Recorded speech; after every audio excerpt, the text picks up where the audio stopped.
Чоң рахмат. Рахмат сізге. Залқарбек Қадырович келіңіз. Дайдасы Макел Азамат Асқарбекович, Нарын районы. Саламатсыздарбы, урматтуу жыйындын катышуучулары, саламатсызбы Садыр Нуркожоевич. Карадария айылыбыз Өзбекстан менен чек арада жайгашкандыктан бизде улуттук тиле берүүлөр жеткиликтүү деңгээлде эмес.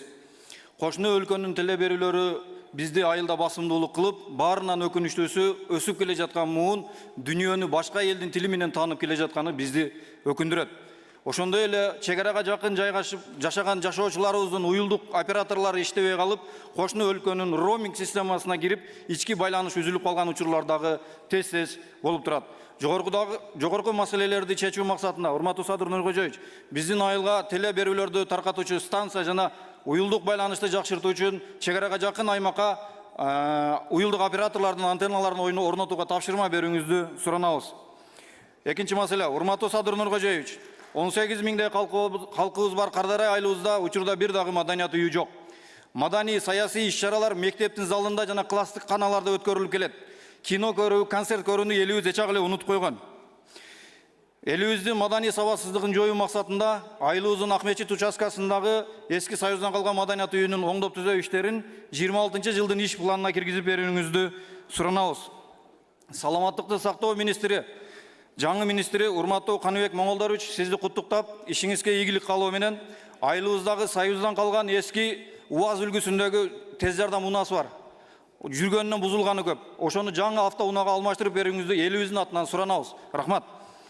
Үчүнчү маселе, урматтуу Садыр Нуркожоевич, пара бергиче бара бер деген сөздү эске алып, 4-чү рет дамба маселесин көтөрүп келип атабыз.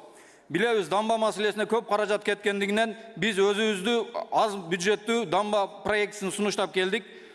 Өзгөчө кырдаалдар министрлигине тапшырма берип, биздин проектти мамлекеттик деңгээлде карап берсеңиздер, дамбаны бүтүшү менен кошумча 600 гектарлык айыл чарба багытындагы жер кошулат, 170 түтүн коопсуздугу сакталат. И плюс чек арага зым тартуу иши дагы аяктамак. Дагы бир кошумча айлап кетейин, урматтуу Садыр Нуркожоевич, башка тармактардын айлыктарын көтөргөнүнө байланыштуу муниципалдык кызматкерлердин дагы айлыктарын карап берсеңиз, себеп айыл жерлериндеги адистерди кармап туруу, аларды ишке тартуу өтө кыйын болуп атат.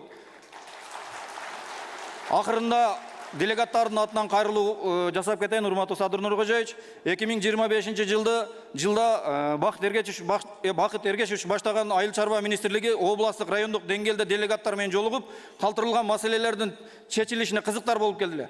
Ушул этапта 26-жылды башка министрликтерге дагы тапшырма бериңиз, график боюнча жерлерди кыдырып, калтырылган көйгөйлөрдүн чечилишине кызыктар болуп, жергиликтүү аткаруу бийлигине тапшырма берип келсин. Барыңыздарга, көңүлүңүз болгонуңуздарга рахмат. Келе жаткан жаңы жыл ийгиликтүү жана ооматтуу болсун. Сизге жана командаңызга чоң рахмат, ийгилик каалайбыз. Рахмат. Рахмат сізге.